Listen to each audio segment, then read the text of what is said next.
It's another day, the sun is shining. Got to know what's going on around you. Wake up, it's the time to motivate your mind. Come with me, let's make this moment brighter. Wake up with the Bahamas at sunrise. Come on and wake up with the Bahamas at sunrise. Wake up with the Bahamas at sunrise.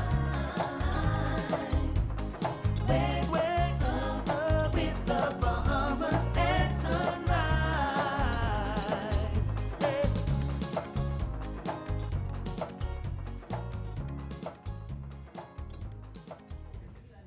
Good morning, everyone, and welcome to Bahamas at Sunrise. We're so excited to have you joining us today. I'm Tamika Cartwright. And I am Mark Daniels. Hey, it's a wonderful, wonderful day because it's International Women's Day. That's right. We are celebrating the women dem. It is our day, all right? So super exciting day. If you've got a mom out there, make sure that you honor her, celebrate her. If you have a lady that's in the office, make sure that you recognize her and celebrate her. Sisters, aunties, grandparents, all those wonderful women, make sure that you celebrate them today. It's our day, and we've got a special lineup today because some cool people are in the house, right? Exactly. We have the Avengers, the all-woman Avengers cast here today. That's We got right. some superstars in the house. Y'all We have with do. the NBA All-Stars. This is the International Women's Day All-Stars, and we got them lined up today. Who do we got in the studio today? Let's see. We have a lot. I mean, so we have an inspiring and empowering International Women's Day today, our edition on Bahamas at Sunrise. So this year we're celebrating the global theme, which is accelerating action. Really, really cool. And that's exactly why we're doing this. We're spotlighting 5 phenomenal women who are breaking barriers in leadership and in their fields. Who we got? And coming in first, we got Shanta Knowles. She is the Commissioner of Police. We also have Tony Seymour. She is the CEO of BPL. We have Dr. Gemma Roll. She is a gastroenterologist. And our good friend Agatha Marcel, who is the Executive Director of the National Training Agency. And it's her birthday. So it's an extra special day. And we want to give a special thank you to the sponsors of this episode. Graphite Engineering, our good friend Sonia Brown. We have Urca, Focol, and Sun Oil all chipping in to celebrate these wonderful women today. And guess what? What's it's happening? Agatha's birthday. Yes. Yes, celebrating 75 years. So happy birthday to you. And there's going to be some more incredible conversations coming up, so you don't want to miss it. But we got to check in with Godfrey first, right? That's right. It's a little chilly. My hands are cold. Feel. And just Freezing in hands. case you know, because it's International Women's Day, I ain't doing nothing. Tommy. You go home after this? Yeah, I go on. See you later. Don't try it. But let's find out what's happening with weather with Brother Godfrey Burnside.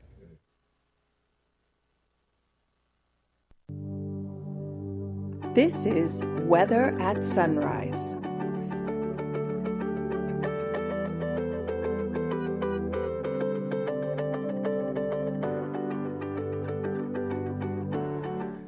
Thank you, Mark, and good morning, Mohammed. Your first look at weather, sunrise is first. Let me say happy International Women's Day. All the ladies in the house, my wife and my daughters, the Commissioner, CEO, BC, I myself, and all the ladies, and also Tammy, and all the ladies here at the TCL. First look, high pressure, downward fish across the islands, so we're going to have some great weather over the weekend. Some cool temperatures today into the night, but tomorrow it warms up to summer-like temperatures, and then we have another cool front moves through on Monday afternoon. That'll bring a couple of showers, then a slight cool down, and then next week you have another warm day in store weather-wise. Today, lots of sunshine, mild, 77 degrees your high temperature. Tonight, a few partly clouds around the cool side, low going down to 65 degrees Fahrenheit.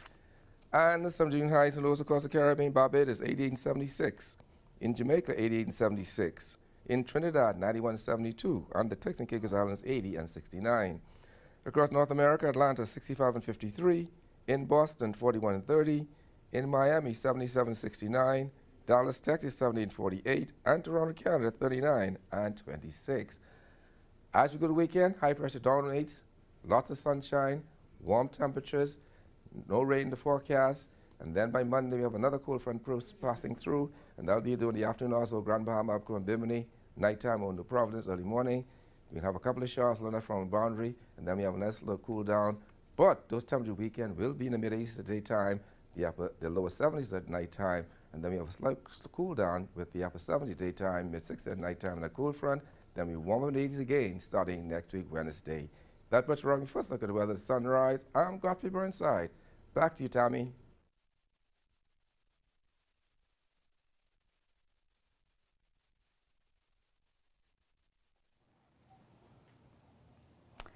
Thanks, Godfrey. Ms. Shanta Knowles has dedicated over 34 years to the Royal Bahamas Police Force, rising through the ranks with unwavering commitment, exceptional leadership, and a passion for justice. From her early days as a young recruit from Eleuthera to breaking barriers as the first female Commissioner of Police. Good morning and welcome to Bahamas at Sunrise. Good morning. Thank you for having me here. I feel honored to have you here. I am the one who is honored to be here on your show with you this morning. Awesome. Thank you so much. Absolutely, and congratulations on your position. I mean, the first female commissioner. How does that feel? It feels good. It certainly feels good to have now been appointed to this position as the first female Commissioner of Police. Personally, it certainly causes me to be grateful for the years of service that I give to my community, working from the heart and not for a reward from man. And so I am honored to be in this position. And I hope that this position now that I'm in, that I'm able to inspire younger people to now move towards careers in law enforcement, but to give service from the heart. Yeah, I truly hope so. That's so important. I think it's so wonderful, especially on International Women's Day, right? For young girls just to see someone like you in the position and know that they can actually achieve that, right? Certainly, from lowly beginnings, if you dedicate yourself to your calling, if you truly put in the hours, you can achieve anything. Yeah. And did you ever think that you would be in this position? I didn't think. Really? Not for 1 minute that I would reach to the position of Commissioner of Police. Wow. We all strive for excellence in our work, in our daily work, but do we think that we would reach the very top of the promotion ladder? No, I didn't think. We know that at some point a woman would ascend to this office. I just didn't think it was going to be Shanta Knowles. I am grateful that it is Shanta Knowles, and I hope that Shanta Knowles leaves a mark where people will be proud of her and her organization. Awesome. Well, let's talk a little bit about that. So, how do you plan to maintain the tradition at the RB at the police force, while also driving modernization and inclusivity? I'll tell you, we've been around for 100, and we are celebrating our anniversary this month. 185 years. Our tradition will not go away. The traditions of the Royal Bahamas Police Force will remain with this institution even long after we have left the institution. One of the traditions that I love about our organization is our uniform and our parades. Those are things that the public also love. And we intend to strengthen our presence in the community with our uniforms being professionally worn and adorned on our offices, and certainly our parades. As we move more into the future, we have incorporated technology into our organization many years ago. We continue to use technology to help us. And so balancing tradition and technology, I believe that it will continue to strengthen our organization in ways that we can produce professional work, in ways that we can continue to build and develop our offices so that they can give professional service. Okay, and what can the public look forward to seeing in the future with you as Commissioner? Lots of police officers on the street, for sure. I believe that our presence in the community is really what diminishes the fear of crime in the community. I'm not hard fast on things that cause the community to resent the police, for instance. I believe that if we walk our communities even more than we are doing right now, we will certainly reduce or increase the trust of the community have. We know that we had some challenges, and those challenges caused people in our communities not to trust us. Just recently, on Wednesday, we had a national walkabout in all communities where there are police stations in our communities. We walked those communities to meet with people, and the response was beautiful. And so we will continue to do exercises like that so that we can continue to build the trust of the people in our communities. Yeah, and that's so important, right? Making sure that you have that trust. It certainly is. Yeah. But it also tells us, or it encourages us to continue to push forward in the face of negative comments. I think what we saw on Wednesday was certainly mind-blowing for me. I wanted to share, and I think I shared on another show last night, that as I was walking one of the communities, and I want to say that the assistant commissioners also walked the communities, so everyone was out of office on Wednesday. But as I was walking one of the communities, I got a call that a lady through McCullough Corner wanted to see me. She happened to be the mother of D'Angelo Evans, an incident that is highly publicized in the media. I went to her. We know that there was tension. But as I went to her, she said to me, "We don't hate you." And I said, "We're not your enemies. Right. Can we pray?" And so if a mother who is hurting can say to a police officer, and we're involved in something that's before the courts, that we don't hate you, that speaks volumes for her, her family, and certainly it should speak to the people in the community that we are still here to help and protect our people. And that's so powerful. I think sometimes it's just about, you know, making the first step. Like someone has to make the first step, Someone right? has to make the first step. And I think it's so powerful that And she did, and so I want to say thank you to her because she certainly did. Yeah, that's awesome. I mean, I want to talk a little bit about, you know, just the community. You talk a lot about the community. How do you hope to, you know, strengthen those relationships and rebuild? I know we talked a little bit about trust, but how do you hope to just strengthen that relationship even further? Well, that is the perfect way to strengthen the relationship, is to go out into the community, to the people. You won't be able to do it sitting behind a desk or driving in a car. You have to get out in the community. And so I've commanded my officers from the very beginning that we need to get out in the community and talk to people, go into civic organizations, have conversations with them, listen to the concerns that people may have and the suggestions, and let's go back into our stations, find ways that we can address their concerns and implement their suggestions into our daily policing. And so I think when we do that, when we have a better relationship with the public, the trust will be again strengthened. Okay. And what are some of your other top priorities as commissioner?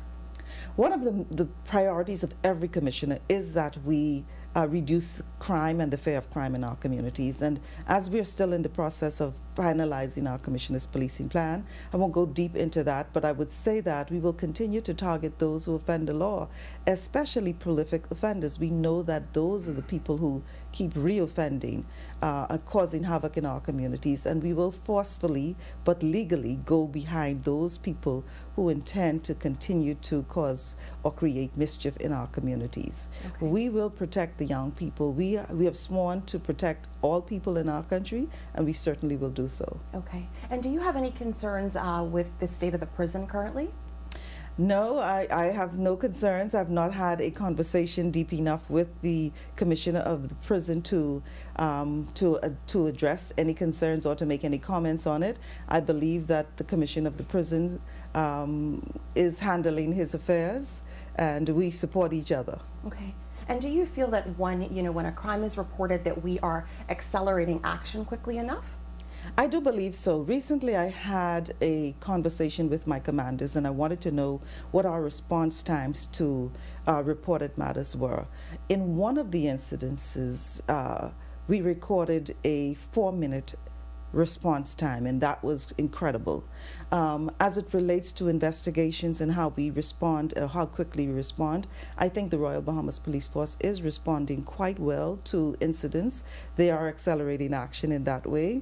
And if you look at from time to crime to time to prosecution, you will see that we are working the mandate of our organization to apprehend those who offend the law. Yeah. And so I do believe that we are on the right track in doing in investigations. Okay, awesome. And I know we're just about out of time, but I have to ask you on a personal note, how does it feel to have all this protection? Because we've got so much protection in the room. Everyone on camera, you don't see it, but I see the protection. I'm trying to ignore them all here, but how does that feel to have all this protection all the time? Well, they're my support, and they certainly encourage me. I don't want to say that I'm getting used to it. Right? Of course. I'm certainly getting used to it, but they are encouraging, and I want to thank them publicly for this has been 8 weeks that we've been sitting together. Yes. And they truly are a big support, so they encourage me along the way. Awesome, awesome. Well, it's been a pleasure having you on. Thank you so much, and happy International Women's Day. Happy International Women's Day to you too. Thank you very much. Ladies and gentlemen, you've been watching Bahamas at Sunrise.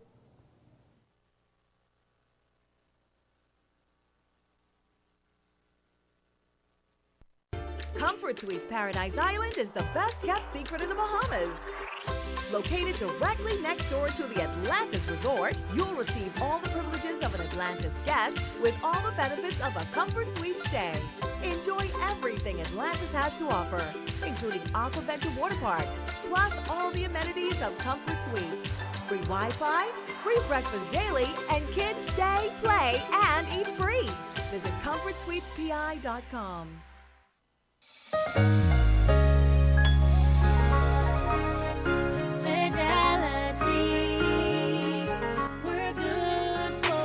We know how important collecting your money can be to the success of your business. Start your relationship with Fidelity today so that we can show you the many options available to you with our merchant services. From click and pay options online to merchant terminals and e-commerce options.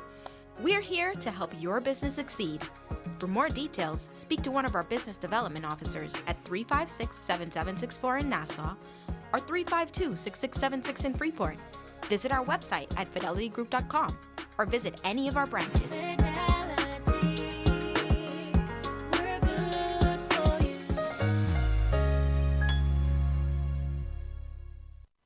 When hurricanes and emergencies strike, timely information can save lives. That's why Alive Business brings you bulk SMS messaging, your essential tool for staying informed and safe. Imagine having critical updates and safety tips delivered right to your phone, anytime and anywhere. With bulk SMS messaging, you can send real-time alerts and updates and timely notifications. When every second counts, count on Alive Business bulk SMS messaging. For more information, contact the experts.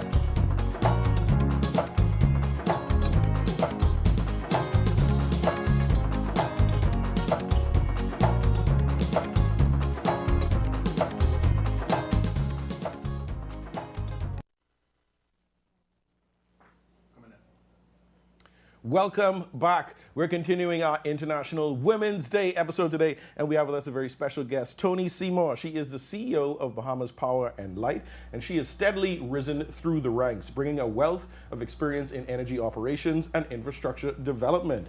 She's played a key role in major projects, positioning her as a leader in advancing sustainable and reliable power solutions across the Bahamas. Good morning, Toni, and welcome to Bahamas at Sunrise. Good morning. Thank you for having me. Thanks for being here. I didn't get the dress code memo. I didn't wear my purple, but it's on the inside. I support it 100%. So leading a company that powers the nation is no small feat. What are your top priorities for accelerating improvements at BPL?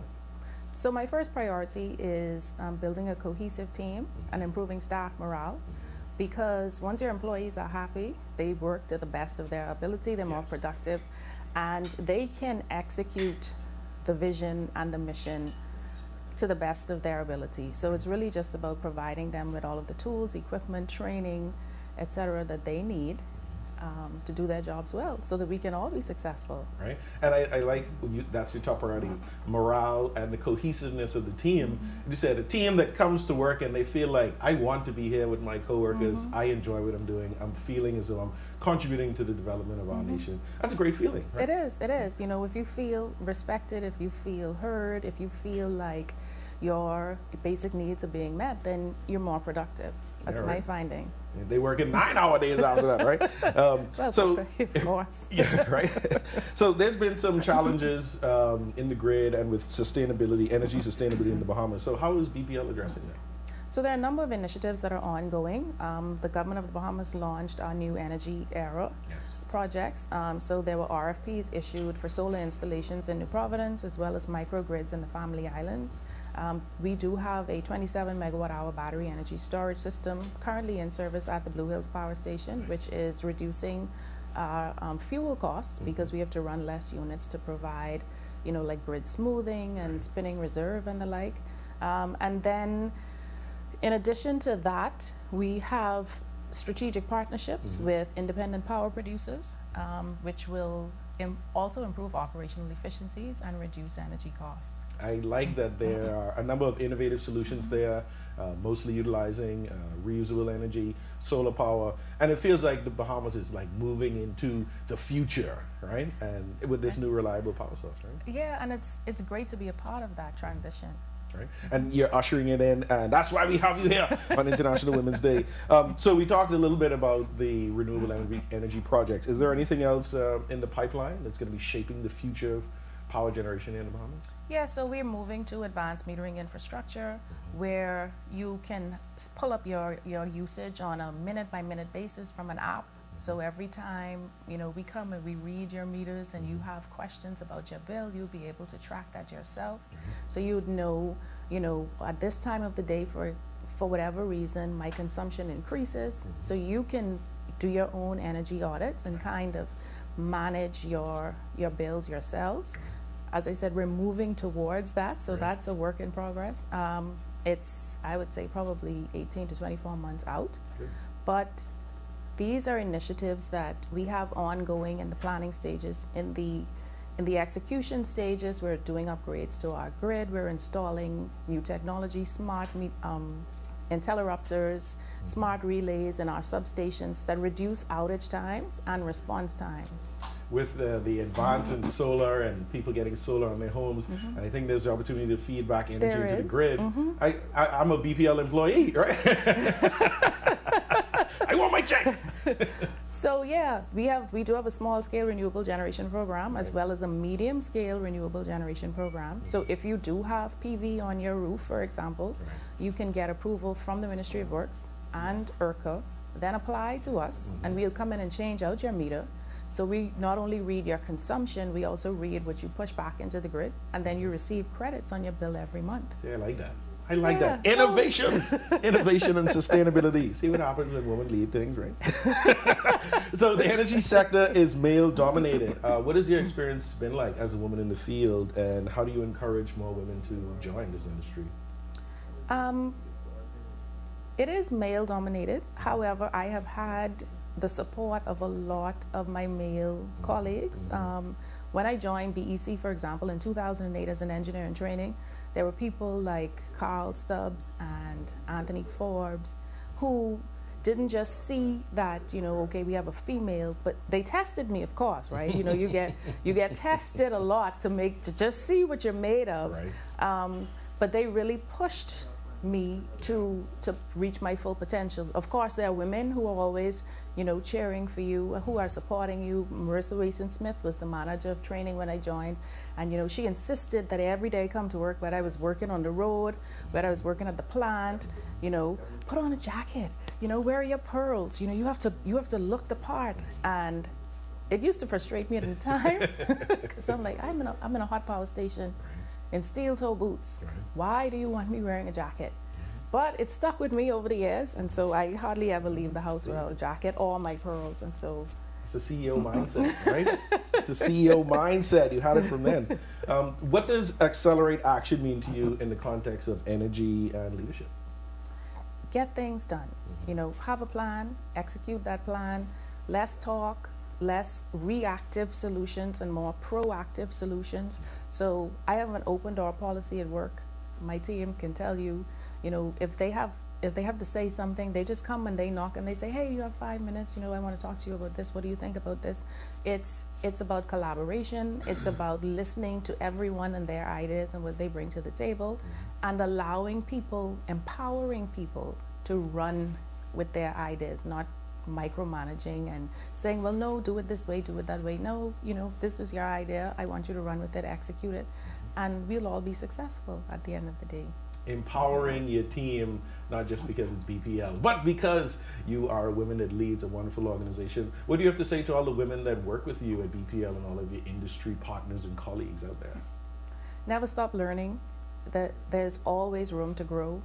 Even if you feel like you've hit the ceiling, learn something new, learn something different. I came up in engineering, But you know, I had to learn finance, I had to learn business, I had to learn how to deal with people. So as an engineer, you know, you deal with machines, equipment, and I'm like, you know, I'm not really, I didn't see myself as a people person. But you develop those skills and you have to keep developing in order to grow and excel. Awesome. And again, just a piece of advice for other women out there with the CEO mindset. I know you talked about your journey from steel-toe boots with jackets and pearls.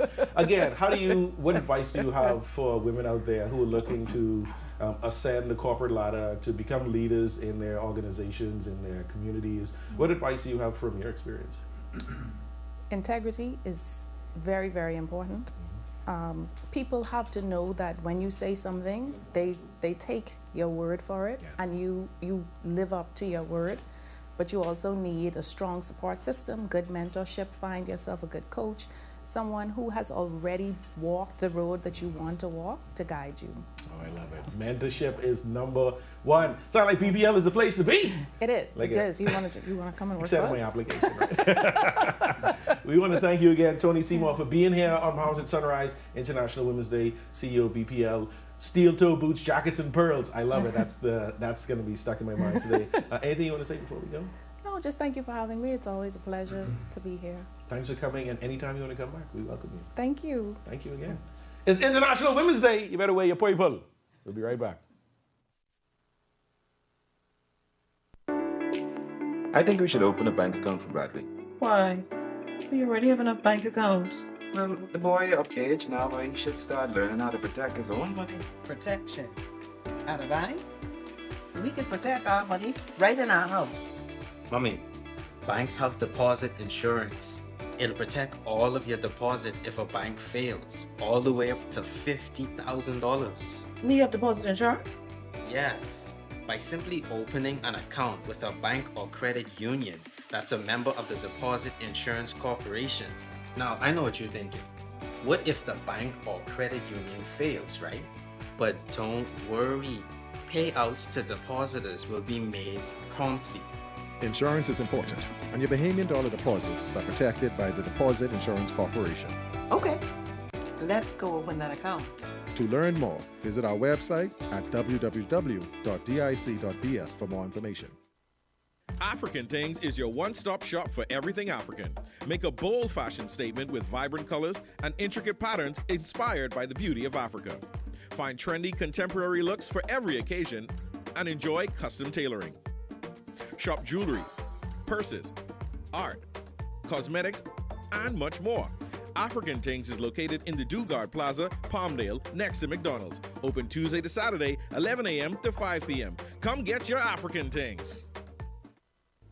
Hi, I'm Ria Christina, and I'm super excited to be the new host of You and Your Money, local international banks that has actually been closing some of their branches. It actually gives me an opportunity to share my views, my take on the financial matters. Even when we think about what's happening globally, we still have a lot of work to do in terms of having to educate business owners as to the importance, the economic impact, and how it is that we can look at improving the Bahamian economy. $1 billion. That's how much we spend every year importing food in this country. It also gives me an opportunity to have conversations, and that's meaningful conversations with thought leaders within our community, even having to see how it is that we can work together, or even the opportunities that may exist for many Bahamians. So I'm excited to be here and looking forward to the great conversations that's to come.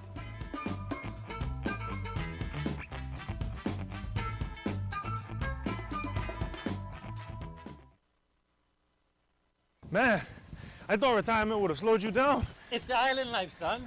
Living in paradise. Must be nice. Can't wait until it's my turn, if that day ever comes.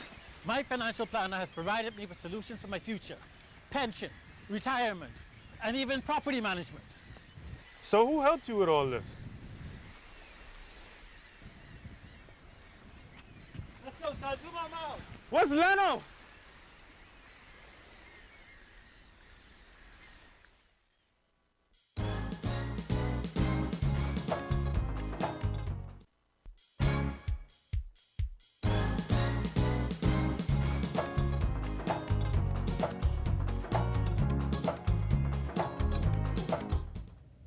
Welcome back, everyone. It's the mid-show. So happy that you stuck with us. And it's International Women's Day. I'm Tamika Cartwright. And I'm Mark Daniels. I'm not a woman. So don't hold it against me. We had a great first half of the show, right? Some important people, some muckamucks in the house. Hey, I telling you, man. I telling you that our stock gone up just now this morning. You know what I mean?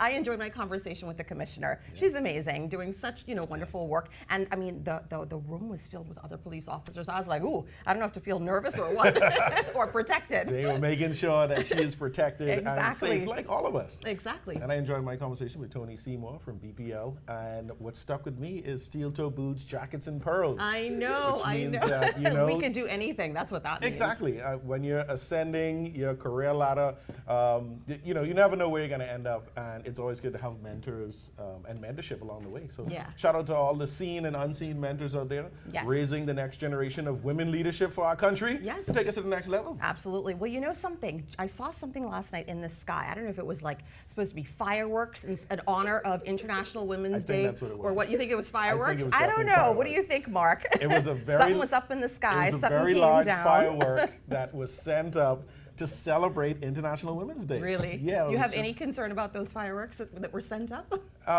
Well, I am just happy that so far the fireworks did not injure anybody. Okay. And it seems as though there wasn't any major damage. It didn't end up the way they wanted it to. Yeah.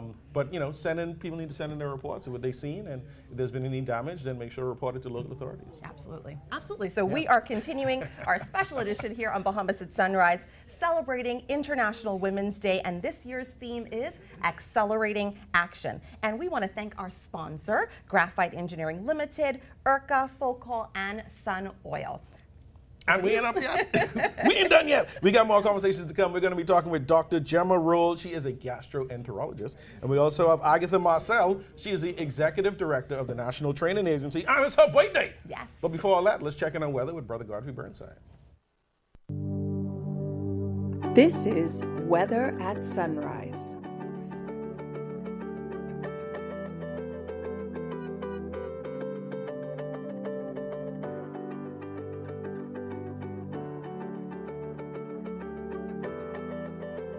Thank you, Mark, and good morning, Bahamas. Your second look at weather at sunrise. High pressure continues to dominate the weather across the islands, and so we expect lots of sunshine and a dry weekend. And so weather-wise, you have noticed those winds have decreased. In marine forecast, those winds light and variable, seas 1 to 3 feet over the northwest Bahamas, northeast to east at 10 to 15 knots, sea 2 to 4 feet over the central and southeastern islands. On Saturday, those winds become southerly, 10 to 15 knots, sea 2 to 4 feet over the northwest, over all the islands, falling light and variable at times. Then on Sunday, I have that cold front. Those winds are south to southwest at 15 to 20 knots, sea 4 to 6 feet over the northwest and central Bahamas, southeast to south at 10 to 15 knots, sea to 4 feet over the southeastern islands. Your tides, you can expect a low tide at 8:19 this morning. Your next high tide will be at 2:05 this afternoon. Low again this evening at 8:16. Sunset, 6:13 this evening. Rising was 6:26. UV index 8. Your water temperature 76 degrees Fahrenheit. And your moon phase. First quarter. Your external look, lovely weekend store weather-wise, lots of sunshine and some summer-like temperatures, and then we have a cold front moves through on Monday afternoon across the extreme northwest Bahamas, moving into New Providence areas by afternoon. That'll bring a couple of showers and then a slight cool down. For then temperature daytime of the weekend will be in the mid-80s, at nighttime in the lower 70s. And just a reminder, we're going to spring forward this weekend, daylight saving time on Sunday morning at 2 a.m.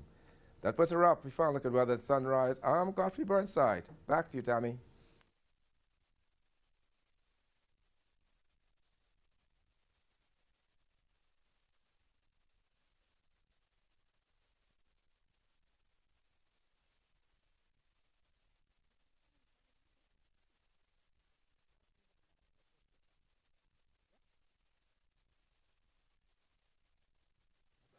Okay.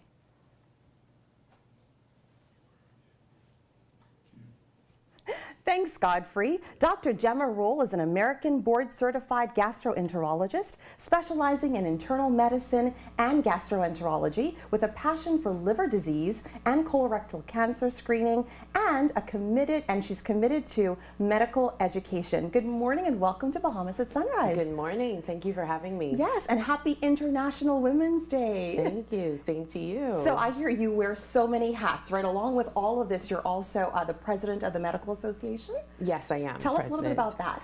Oh, well, the Medical Association of the Bahamas has been in existence for about 53 years. Every year we put on a conference for all physicians in the Bahamas and really for all healthcare workers. We'll have ours this year in April, at the end of April, early May. We will be talking about non-communicable diseases, which is a silent pandemic. I'm really looking forward to that. But the Medical Association really allows for physicians to have a seat at the table, particularly when considering advancement of medicine in country, the health of patients. We serve on the National Health Insurance Board. We have our own medical council that we also serve on as well. So the MAB is very much involved in all things medicine in country. Okay, awesome, awesome. And I just want to know, what inspired you to become a gastroenterologist? Oh boy. So while I was transitioning between college and medical school, I worked at the Memorial Sloan Cancer Center, Memorial Sloan Kettering Cancer Center in Manhattan. And while there, my father was ambassador to the UN, right? So it was really cool being able to have my parents with me between college and medical school. And while there, he had his bout with colon cancer. And so this kind of piqued my interest in the field. At the time, I believe we had 1 or 2 gastroenterologists at home. So, you know, it was a good segue for me to say, this is where I want to be. Okay, so it was definitely passion, right? Oh, definitely. Yeah, definitely. And I feel that my competitive spirit, not that, you know, not competing with others, but myself, wanting to be better, you know, than I was the day before. Absolutely. So gastroenterology is apparently a well sought out field, right? Because as an internist, you can be a proceduralist as well. So just short of being a surgeon, you're an internist, but you're able to intervene, right? You're able to provide interventional medicine. Through the procedures that I do, colonoscopy, upper endoscopy, for example. And so because it's, you know, somewhat competitive to get into, that's what really motivated me to try to get a fellowship in GI. Okay. And how long have you been in that profession? I'm going on 15 years. Wow, Yeah. wow. So, I mean, tell us just a little bit about that journey. Oh my goodness. Briefly. Well, wow. So I did my residency and fellowship in New York City, SUNY Downstate. Shout out to all of the SUNY Downstate residents and graduates. And while there, so this is a program that had several programs that you can subspecialize in. You had GI, you had cardiology, nephrology, and it seemed as though all of the top physicians wanted a GI spot. Right. But there were just maybe a few. In my year, there were about 4 persons that they would select. So we were competing against those that were attendings working for several years, chief residents, persons that were doing research in the institution for several years. And here I am, I'm a foreigner. I didn't have any intention on staying. And I had to convince, it wasn't hard, convince them that I just wanted to be a gastroenterologist to go back home to my country, right? So when you think about it, funding for these programs come from the government because they want physicians to produce research. So they're going to be pouring into me and I'm leaving the country. Right. However, once I got into my residency program, I did all of my electives with GI. I was considered a GI resident. They threw a party for me once all the interviews were done and the selection process had started, wishing me luck. I remember when all of the letters were going out for persons who were selected for their fellowship programs. Everyone was opening these letters mostly with rejections, but I didn't get any letter. And Okay. so I called up the program and I what's going said, on? hey, I haven't received the letter as yet. Can you tell me what's happening? Right. And so the lady, the secretary that answered, she said, well, we're really not supposed to be giving out this information, but I can tell you that yours is in the mail. It's coming. Okay. And so I said, fine. Do you mind telling me what's in the letter? And I love the persistence, though. you know, and she said, well, I really shouldn't be telling you, but you're going to be happy. Okay. So I recall driving from the VA hospital on one side of Brooklyn, going to where I live. I had to pull over on the side of the road. Right. I was just so excited to learn that I was picked amongst what I feel were the top physicians to Absolutely. have a coveted spot as a GI fellow. Yeah. So, you know, I worked for that fellowship spot. I do stay in contact with them.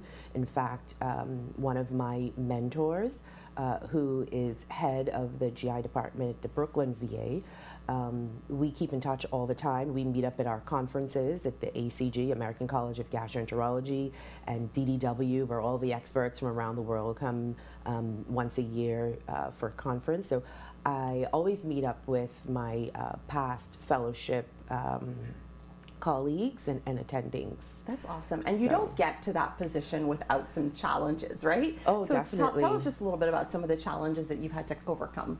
Well, you know, it's tough for me because a challenge would be considered a barrier, I believe. I didn't really see these things as challenges where it's a male-dominated field, let's say. Well, so men that pursue medicine, pursue careers in being a proceduralist or a surgeon, they're married, they have a spouse that would take care of the home. So in my capacity, I am the mother of my home, right? And then it is pursuing your passions in your career. So you have to have this balance.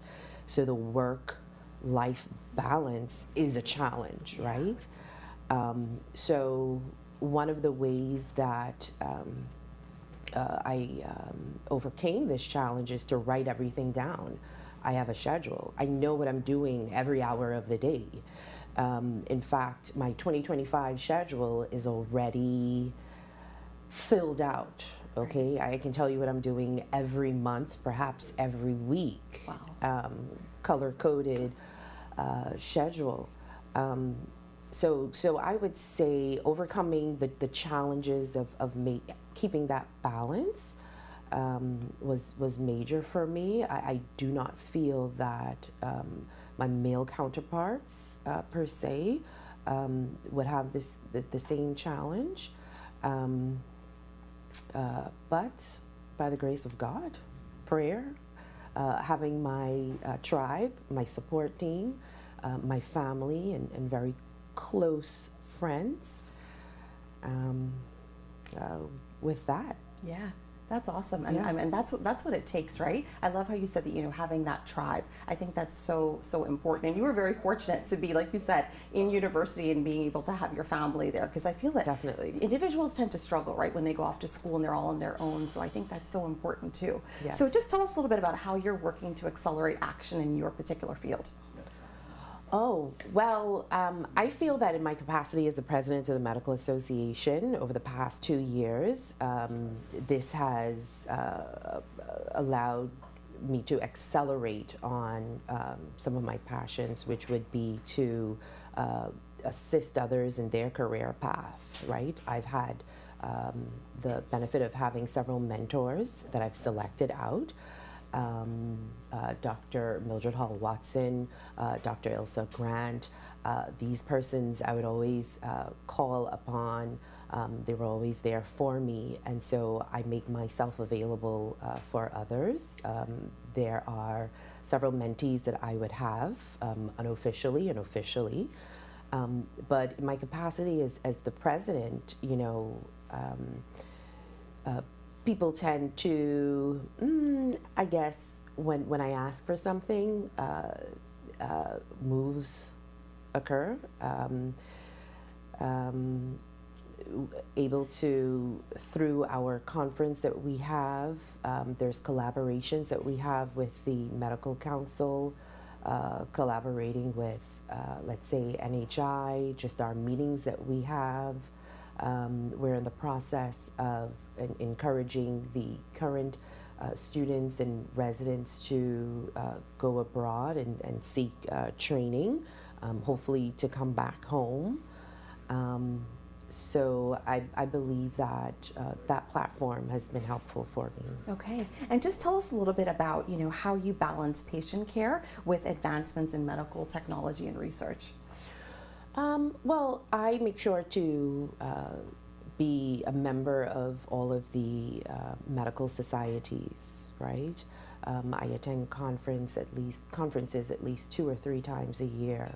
We have the ACG, we have DDW, ACP, which is American College of Physicians. I am a member of the Association for West Indian Gastroenterologists, AWIG. I'll be missing that this year because it coincides with our local conference. And then there are webinars that I make sure that I attend. And a lot of these things can be done after hours. So you go to work, and then once I get home, after dealing with the children, and then you hop on your computer, or let's say even in the shower, I'm watching tutorials or catching up on didactic lectures. So you just fit it in. There's several hours in the day. I was going to ask you about how do you balance it all, but you know what? In the shower, that's how we do it. Yes, right? every moment is an opportunity. Every moment matters. Yes. I love that. So what steps do you feel needs to be taken to improve awareness in your particular field? With that question, are you asking about women's health issues in GI? Yes. So for the majority of gastrointestinal disorders, it's pretty much equal between men and women, but there are a few things that are unique to women. For example, autoimmune conditions tend to afflict women more so than men. There's GI complications in pregnancy, nausea, hyperemesis, we call it, abnormal liver function in pregnancy, reflux, heartburn in pregnancy due to hormonal changes. There's women tend to be more constipated than their men. That's because of predominantly perhaps hormonal changes that we have. But the most striking difference that I've found is how we treat anemia, right? So women, for example, that are in childbearing age and they're menstruating monthly, there's a tendency to have, let's say, iron deficiency anemia. And so we attribute their anemia to that, perhaps not really focusing on, well, is this blood loss from a GI source, Right, okay. right? Yeah. So all anemia in young women is not benign, right? But then you have postmenopausal women that should not have a reason to have anemia. That too should be something that prompts investigation to make sure that everything is okay.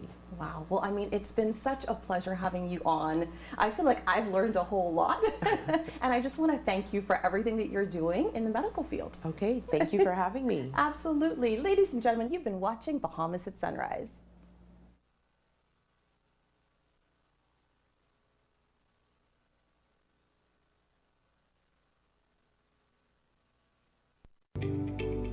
Focal Holdings Limited is proud of its consistent growth and the financial success it continues to bring to many Bahamians who invest in the company. Call is committed to ensuring optimal financial performance for its shareholders. Call's leadership remains focused on superior customer service and operational excellence across all sectors. Call, fueling growth for people. One thing, two things. Blue thing, all things. Things that are small, things that are grand, things that fit just right in the palm of your hand. Fox Hill Nursery, a large selection of garden supplies. If you can see it in your mind, you can find it at Fox Hill Nursery.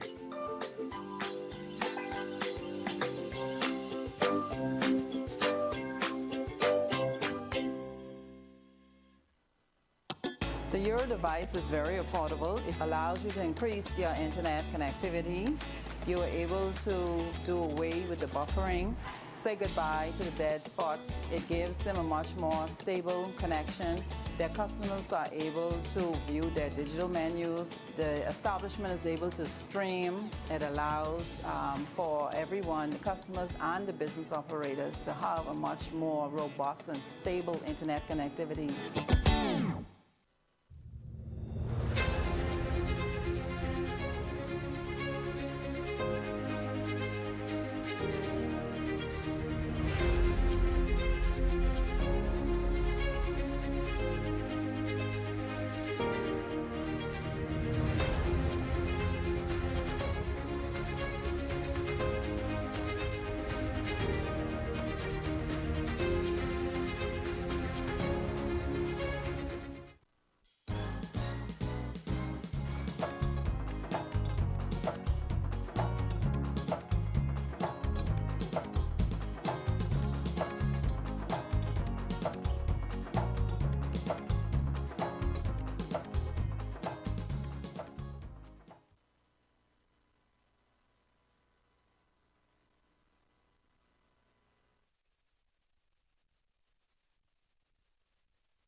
Welcome back.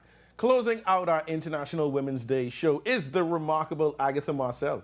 She is a trailblazer in human resources, politics, and national workforce development, making her the perfect guest to end on a high note, especially as we celebrate not only her achievements, but her birthday, which is tomorrow. Good morning, happy early birthday, and welcome back to Bahamas at Sunrise. Good morning. Thank you very much. Yeah. And it's always good to be here. Yes, we're kicking off a full celebration this weekend for you, so a happy birthday again. And I truly appreciate it. Yes, spend it the best way possible.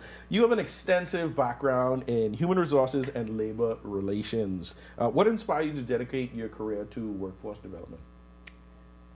The fact that when I came from Cat Island as a almost 11-year-old, I lived in Market Street and John Road. There were a lot of challenges in that area. We would call it the ghetto now, right? And so I had just asked the Lord. I was 14, and I asked the Lord to give me the tools and equip me so that I would spend the rest of my life lifting up the people at that level around me, because a lot of them ended up on drugs, in prison, and I didn't want that for myself or for my people. So my whole life has been working just toward that end. That's very inspirational, and you saw what was happening around you, and you decided to take action. Right. Of course, being inspired through the Lord and being guided. As an executive chairman of the National Training Agency, what are your key priorities for accelerating workforce readiness here in the Bahamas? Well, it's kind of easy for me in that framework that keeps me focused. Right. So we work on the low achievers. Academically, we work to make sure that they achieve what they can do, their talents, their gifts with their hands. So it makes it easy then for me to think about strategies and form what we need to do to help them and to lift them up, build their self-esteem, their value. That's what we do. And right now, well, that's half of what we do. Right now we have some, I think it's 82 or something like that, of them in training that began early this week. What was the next piece you asked me? What are your key priorities? In Okay, accelerating the workforce? and so the priorities are that. The priorities is to create a framework of qualifications for people at that level. So when we set up the agency, of which I'm sure you know I'm its creator, so when we did that, we designed in the legislation, we designed the framework to create national vocational qualifications. These are workplace qualifications, so they don't have to get caught up with academics and thinking testing and all of that. This is gift and talent, what you can do. So that's our next level that we're going to for those young people. That's fantastic. And I like how you started out with emphasizing how self-esteem and confidence is so important in persons who are trying to get to the next level of their career, their personal development, their professional development. You've held influential positions in government, including being a former member of parliament. How did that experience contribute to your work in workforce development? Because it helps me to understand what needs to get done on a national level. Because sometimes I really cringe when I hear people talk about government. They don't understand. It's not as easy as people think. And when you're dealing with a whole country and a country of limited resources, you understand that everything that you need for your particular venture or ministry doesn't or isn't necessarily available.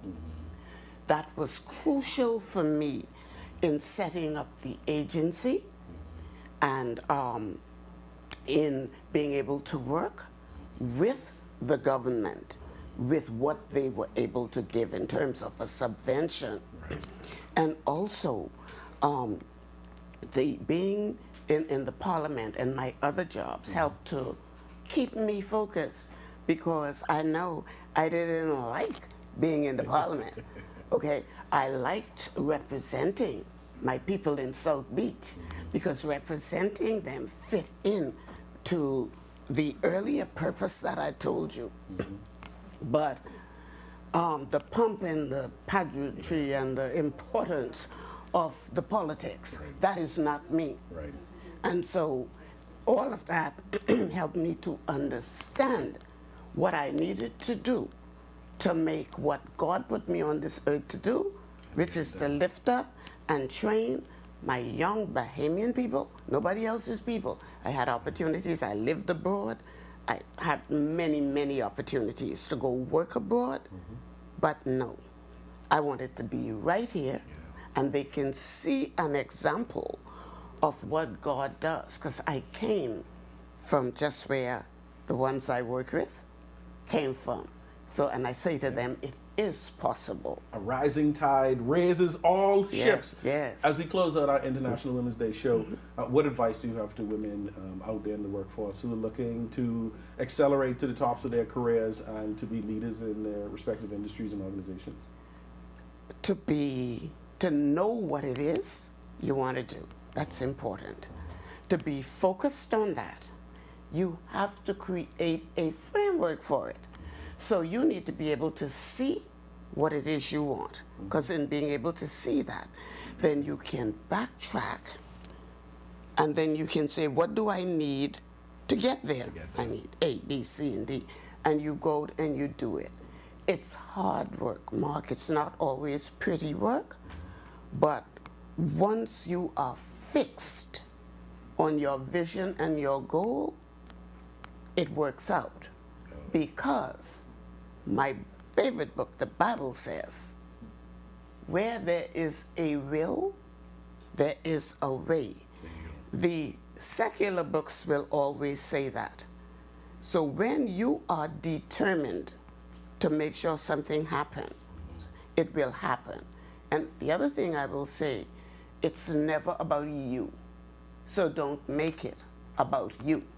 Most people try to make things about themselves, and that's not the right way. My motto and mantra is, I don't want to be important.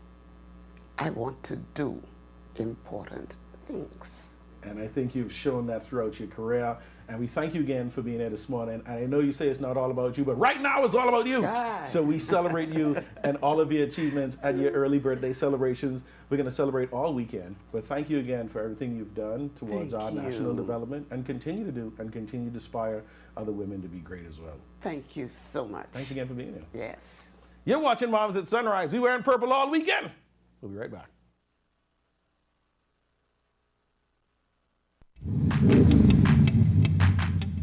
Introducing the Focal Smart Pass app that helps you to fuel up faster. Here's how it works. Download the app on the App Store or get it on Google Play and create your profile with payment details. Visit your nearest Shell station, open the app, scan the pump's QR code, select your payment amount, and begin fueling. Say goodbye to cash and cards because the Focal Smart Pass offers secure and convenient payment options right at your fingertips. Download Focal Smart Pass now and fuel up faster today. Hey family, step into sophistication at Dash Designer Boutique, number 13 Parliament Street. There you find a wide array of colorful, elegant fashion for ladies. Shop brand name clothing and shoes such as McDougall, Bashley Mishka, Sam Elderman, Jeffrey Campbell, and Jessica Simpson. We've got you covered for the office, date night, red carpet events, and more. Also check out our stunning accessories. That's Dash Designer Boutique, number 13 Parliament Street. Open 10 a.m. to 4 p.m., Tuesday through Saturday.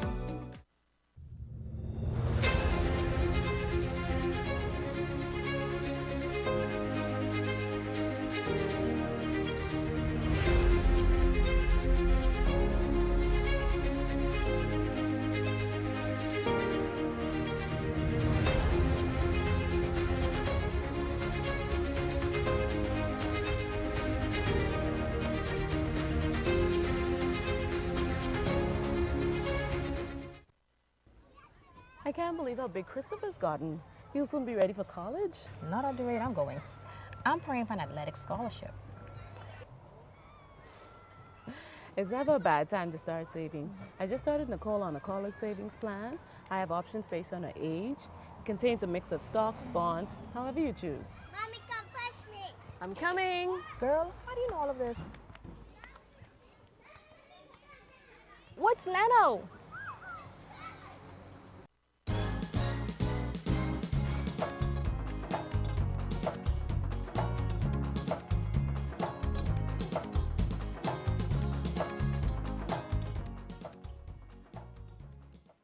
That's going to do it here for us on Bahamas at Sunrise. We hope you had a wonderful time with us. So many inspiring conversations from so many amazing women. Happy International Women's Day out there to all of you. But before we leave, we have to recognize our amazing lady here, Miss Joan Albury. She is the woman behind the scenes here at the Counselors, Bahamas Business Outlook, You and Your Money, and Bahamas at Sunrise. So thank you so much for all that you do. Anything you want to share?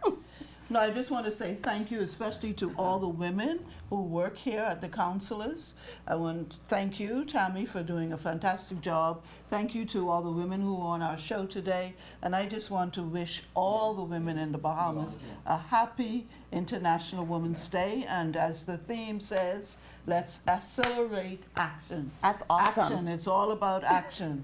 Absolutely. You've been watching Bahamas at Sunrise. We'll see you on Monday. Have a good week.